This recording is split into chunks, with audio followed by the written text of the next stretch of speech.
তাদেরকে দিতে হবে, কারণ আজকের এই মিটিং এ বক্তব্য তারা জাতির সামনে পৌঁছাবেন, বিশ্ববাসীর সামনে পৌঁছাবেন। এই জন্য যারা ধৈর্য ধরবেন, সহযোগিতা করবেন, তাদেরকে অগ্রিম ধন্যবাদ। আলহামদুলিল্লাহ রাব্বিল আলামিন, والصلاة والسلام على رسوله الكريم وعلى آله وصحبه وأهل بيته أجمعين। বাংলাদেশ জামাত ইসলামী ঐতিহ্যবাহী মাগুরা জেলা শাখা আয়োজিত আজকের এই বিশাল কর্মী সম্মেলনের সম্মানিত সভাপতি, প্রিয় সহকর্মী, মাগুরা জেলা শাখার সম্মানিত আমির জনাব এম.বি. বাকের, সম্মানিত কেন্দ্রীয় নির্বাহী পরিষদের অন্যতম সদস্য, কুষ্টিয়া যশোর অঞ্চলের সম্মানিত দায়িত্বশীল জনাব মোবারক হুসাইন, মঞ্চে বসা আঞ্চলিক, জেলা এবং স্থানীয় নেতৃবৃন্দ, বিভিন্ন সংগঠন এবং ধর্মের সম্মানিত বিশিষ্ট ব্যক্তিবর্গ, আমার প্রিয় সহকর্মীবৃন্দ এবং সাংবাদিক বন্ধুগণ, আজকে জানুয়ারি মাসের 16 তারিখ, আজ থেকে 1 বছর আগে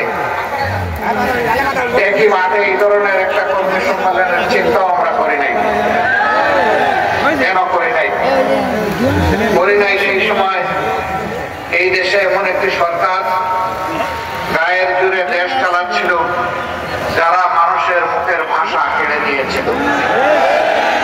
মানুষ কষ্ট করে চিৎকার দিয়ে কাঁদতে পারত না, মানুষ ভালো লাগলে হাসতেও পারত না, মানুষের মুখে একটা অদেখা তালা ঝুলিয়ে দেওয়া হয়েছিল। কেউ যখন সরকারের ভালো কাজের প্রশংসা করত, সরকার খুব পুলকিত হতো, আবার কেউ যখন মন্দ কাজের সমালোচনা করত, আস্তে করে তাকে জেলে ঢুকিয়ে দিত। এরকম একটি ভয়ের সংস্কৃতি বিগত সরকার বাংলাদেশে চালু করেছিল। এরকম দেশ এবং সমাজ কখনো সভ্য শাসকের দেশ হতে পারে না। জনগণ সভ্য থাকলেও আমাদের শাসকরা সভ্য ছিলেন না। এই জন্য তারা জনগণকে সম্মান করতে পারেননি, ভালোবাসতে পারেননি, জনগণকে দেওয়া কথা তারা রক্ষা করতে পারেননি। আজকে শুনি আওয়ামী লীগের একজন নেতা বলেছেন, এখন চালের দাম এত কেন? তারা 2009 সালে ক্ষমতায় আসার আগে বলেছিলেন, আমাদেরকে ভোট দিলে 10 টাকা কেজি মূল্যে চাল উপহার দেব। তারা কি তাদের পুরা সময় 15 বছর, 15.5 বছর 10 টাকা কেজিতে মানুষকে চাল দিতে পেরেছিল? পারে নাই। আমি জাস্ট একটা উদাহরণ দিলাম। এইভাবে জাতিকে দেওয়া একটা ওয়াদাও তারা সত্যিকার অর্থে বাস্তবায়ন করেনি, কারণ তারা ক্ষমতায় আসেননি জাতিকে ভালো কিছু দেওয়ার জন্য, বরঞ্চ তারা ক্ষমতায় এসেছিলেন তাদের নিজেদের ভাগ্য পরিবর্তন করার জন্য। আপনাদের এখানেও তাদের অনেক নেতা ছিলেন, আপনারা তাদেরকে দেখেছেন, তারা মানুষের সাথে কেমন আচরণ করেছেন। তারা এমপি হওয়ার আগে, নেতা হওয়ার আগে, মন্ত্রী হওয়ার আগে, তারা সচিব হওয়ার আগে কেমন ছিলেন, তাদের সহায় সম্পত্তি কেমন ছিল, আর 15 বছরে তারা কেমন মোটা তাজা হয়েছিলেন তা আপনারা দেখেছেন। এটি শুধু মাগুরায় নয়, এ চিত্র ছিল সারা বাংলাদেশে। তারা বলতেন, কেউ কেউ বলতেন যে এই দেশ থেকে আমার পাওয়ার কিছু নেই, আমার সব কিছু আমি হারিয়েছি, এখন এই দেশকে শুধু দেওয়ার পালা। হ্যাঁ, তারা দিয়েছেন, ছোপ ছোপ রক্ত আর খাড়ি খাড়ি লাশ উপহার দিয়েছেন। এমন কোন জনপদ বাংলাদেশে নেই যেখানে তারা নির্দয়ভাবে হত্যাকাণ্ড সংঘটিত করেননি। এমনকি ক্ষমতার শেষ দিন পর্যন্ত তারা এই কাজটি করে শেষ পর্যন্ত দেশ থেকে তারা পালিয়ে গেছে। দেশ যদি আপনারই হয়ে থাকে, দেশকে, মাটিকে, মানুষকে যদি ভালোবেসে থাকেন, তাহলে পালাবেন কেন? শাসক স্বৈরাচার হতে পারে, আবার সুশাসক শাসক হতে পারে। আমি একবার দারুস সালাম ব্রুনাই গিয়েছিলাম, মাত্র 2.5 লক্ষ মানুষের দেশ, পৃথিবীর সবচেয়ে ধনী দেশ। ওখানে আল্লাহ তাআলা এত খনিজ সম্পদ তাদেরকে দান করেছেন। এমন কোন মূল্যবান খনিজ সম্পদ নেই যেটা কোনো দেশে পাওয়া যায় না। দেশটিতে 10 ঘন্টার জন্য আমি একটা সুযোগ পেয়ে ঢুকেছিলাম এই দেশটি দেখার জন্য। আমার গাইড তিনিও বাংলাদেশের একজন বিশেষজ্ঞ চিকিৎসক ছিলেন, সেখানে সরকারি হাসপাতালে চাকরি করতেন, বাড়িটা সিরাজগঞ্জ। তিনি ঘুরে ঘুরে বিভিন্ন জায়গা দেখালেন, এর মাঝে রাজার রাজপ্রাসাদটিও দেখালেন। আমি দেখলাম রাজপ্রাসাদের সামনে পাশে কোথাও কোনো পুলিশ অথবা কোনো নিরাপত্তা রক্ষী আমার চোখে পড়লো না। আমি ভালো করে খুঁটে খুঁটে দেখলাম, কোনো সিসি ক্যামেরাও দেখলাম না। আমি আমার গাইডকে জিজ্ঞেস করলাম, এটাকে রাজার পরিত্যক্ত বাড়ি নাকি বর্তমান বাসস্থান? তিনি বললেন, না, এখানেই তো তিনি বসবাস করেন। বললাম যে এই দেশের রাজার কোনো নিরাপত্তার প্রয়োজন হয় না, ওই তিনি তার নিরাপত্তা আল্লাহর হাতে ছেড়ে দিয়েছেন। আমি বললাম যে কেন? তার দেশে তার কোনো দুশ্মন নাই। বলে, দুশ্মন থাকবে কেন? তিনি তার মানুষকে এতটাই ভালোবাসেন যে মানুষ তার জন্য পাগল। এই জন্য তিনি কোনো মানুষ নিরাপত্তার প্রয়োজন অনুভব করেন না। আমি বললাম, সেই পাগলামের 2-1টা নিদর্শন আমাকে দেখাতে পারবেন? উনি বললেন যে হাঁটতে হাঁটতে আপনি নিজেই দেখে নেবেন। হঠাৎ করে একটা গাড়ি সামনের দিক থেকে আসতেছে। এই গাড়ির আগে পিছনে অন্য কোনো গাড়ি কিংবা মোটর বাইক নাই। বললেন যে ওই যে রাজা মহোদয় আসতেছে, আপনার আজকে একটা সালাম পেয়ে যাবেন। তিনি রাস্তা দিয়ে গাড়ি চালাচ্ছেন আর অনবরত তার দেশের জনগণকে সালাম দিয়ে দিয়ে তিনি যাচ্ছেন। নিজেই ড্রাইভার, একাই গাড়িতে বসে আছেন, তার কোনো দেহ রক্ত পর্যন্ত দেখলাম না গাড়ি। এরপরে তিনি বললেন যে এত রাস্তা আপনি অতিক্রম করলেন, কোথাও কি কোনো ট্রেন নজরে পড়েছে? আমি বললাম, না তো। বললেন যে অন্য কোনো বাস আপনি দেখলেন পাবলিক ট্রান্সপোর্ট হিসাবে? আমি বললাম, না, তাও তো দেখিনি।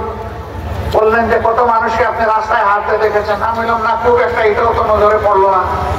তিনি বললেন যে এই দেশের প্রত্যেকটি শ্রমিকেরও ব্যক্তিগত একটা গাড়ি আছে।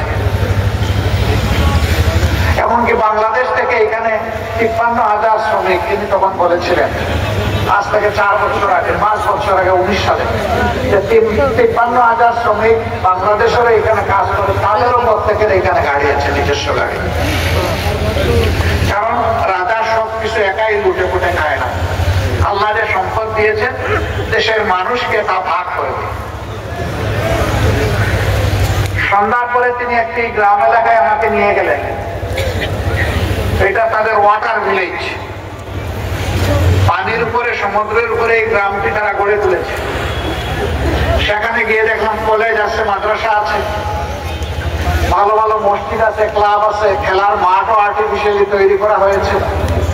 সামাজিক সমস্ত উপকরণ, মানুষের সুস্থ জীবন ধারণের জন্য হসপিটাল, সবকিছু আছে।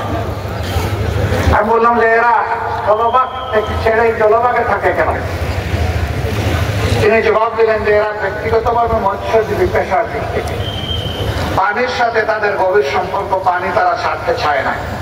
রাজা বহুবার চেষ্টা করেছে স্থলভাগে নিয়ে যাওয়ার, তারা যাবে না। এই জন্য এখানেই তাদেরকে স্থলভাগ বানিয়ে দিয়েছে রাজা।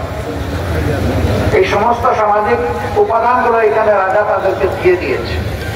এটি রাজতন্ত্রের দেশ, সেখানে ভোট নাই, জনগণ ভোট দেয় না, কিন্তু রাজা তার দেশের জনগণকে তার অন্তরে ধারণ করে। এই জন্য রাজার কোন সিকিউরিটির প্রয়োজন হয় না। রাজা সিকিউরিটি তার আল্লাহর হাতে সঁপে দিয়েছে। আমি বললাম যে কিসের বলে এমন সুন্দর একটি দেশে করতে পারলো, এমন সুশাসক, সুবিবেচনা প্রস্তুত একজন শাসক হতে পারলো? বললেন যে এই রাজা ব্যক্তিগতভাবে একজন আলেম এবং কোরআনের হাফেজ। তিনি কোরআনের আইনে এই দেশটা চালান। আমাকে নিয়ে গেল 7 তারকা হোটেলে। চোখ লেগে থাকে হোটেলের দিকে তাকালে, কিন্তু মানুষের কোনো আনাগোনা লক্ষ্য করলাম না। জিজ্ঞাসা করলাম এমন কেন? একটি নয়নাভিরাম লেকের পাড়ে সুরম্য এই 7 তারকা হোটেল গড়ে তোলা হয়েছে। তিনি জবাব দিলেন, এই দেশে আকাম কুকাম হয় না বলে অনেকে আসতে রাজি হয় না। প্রিয় ভাইয়েরা, আমি আবার জিজ্ঞেস করলাম, আপনি কি অনুমান করে বলতে পারবেন যে এই দেশে বছরে কয়টা মানুষ খুন হয়? তিনি বললেন, এক চরম। এই দেশে মানুষ স্বাভাবিক মৃত্যুবরণ করে, কেউ কাউকে খুন করে না। এমন করে না কেন? মানুষ তো শুধু অর্থের জন্য মানুষকে খুন করে না, আরো তো বহু কারণে খুন করে। বলে যে এখানে শুধু রাজা না, প্রত্যেকটা মানুষকে ভালোবাসে। এখানে বিদেশিরা যারা কাজ করে তারা মনে করে এটা তাদের দেশ। বাংলাদেশি শ্রমিকদের কাছে 5-7 জনের কাছে উনি নিয়ে গেলেন, ওদেরকে জিজ্ঞেস করলাম, ভাই তোমরা কেমন আছো? ওই দেশের চাইতে এখানে ভালো আছে। তো সে যদি যে দেশে কাজ করতে গিয়েছে সেই দেশটাকে নিজের দেশের চাইতে চমৎকার মনে করে, তাহলে ওই দেশকে ভালোবাসবে না কেন সে? আমি জিজ্ঞেস করলাম, দেশটা কি তোমাদের নাকি অন্যদের? বলে, যে কয়টা মুহূর্ত আছে এই দেশ আমার, এই দেশ আমাদের। এই দেশ আমরা বলবো না যে বুনাইবাসী, আমরা এদেশের নাগরিক মনে করে নিজেদেরকে। কারণ নাগরিকরা যে সমস্ত সুবিধা পায়, সমান সুবিধা আমরা পাই। নাগরিকদের যেমন চিকিৎসা ফ্রি, আমাদেরও চিকিৎসা ফ্রি। নাগরিকদের ছেলে মেয়েদের লেখাপড়ার খরচ ফ্রি, আমাদেরও যাদের পরিবার আছে ছেলে মেয়ের লেখাপড়ার খরচ এখানে আমাদেরকে যোগান দিতে হয় না। কেমন একটা সুন্দর দেশ, ছোট্ট মানুষের দেশ। সব মিলে 5.5 লক্ষ মানুষ সেখানে বসবাস। 3 লক্ষ মানুষ বাইরে থেকে সেখানে গিয়েছে বিভিন্ন কাজ এবং পেশা নিয়ে। আর 2.5 লক্ষ মানুষ তাদের দেশের জনগণ, আবাল বৃদ্ধ বনিতা। এটি দুনিয়ার একটা চমৎকার মডেল। একমাত্র কারণ সেখানে কোরআন অনুযায়ী বিচারটা পরিচালনা হয়, আর সমাজে ন্যায় বিচার প্রতিষ্ঠিত আছে। এই জন্য সমস্ত মানুষ তার অধিকার সে সঠিকভাবে বুঝে পায়। অধিকারের জন্য কাউকে মিছিল করতে হয় না, আন্দোলন করতে হয় না, দাবি তুলতে হয় না। যেমন আমাদের দেশে আমরা প্রতিদিন এই দৃশ্য দেখি, তাদের দেশে এটার প্রয়োজন হয় না। এমন একটি বাংলাদেশ আপনারা চান কিনা? চান? বাংলাদেশ জামাত ইসলামী এই ধরনের একটি বাংলাদেশ গড়ার জন্যই লড়াই করছে। আমাদের ইতিহাস দীর্ঘ লড়াই এবং সংগ্রামের। আমাদের সাংগঠনিক জীবন 41 সাল থেকে বিবেচনা করলে আজকে 84 বছর। অনেকে বলে জামাত কি একটা ব্যর্থ দল যে 84 বছরের মধ্যে একবার ক্ষমতায় যেতে পারলো না। অথচ অনেকে দল গঠন করে ক্ষমতায় থাকা অবস্থায় আবার তারা বারবার ক্ষমতায় আসে, আবার কেউ ক্ষমতায় বাইরে থেকেও দল গঠন করে ক্ষমতায় এসেছে। জামাত কেন পারলো না? হ্যাঁ, এটি জামাতের দুর্বলতা ধরে নিতে পারে। জামাত যে আদর্শের দল দেশ গঠন করতে চায়, সেই আদর্শটা ব্যাপকভাবে জনগণের মধ্যে হয়তো এর আগে আমরা ছড়াই দিতে পারি। আলহামদুলিল্লাহ, এখন দেশের জনগণ সব দেখেছে।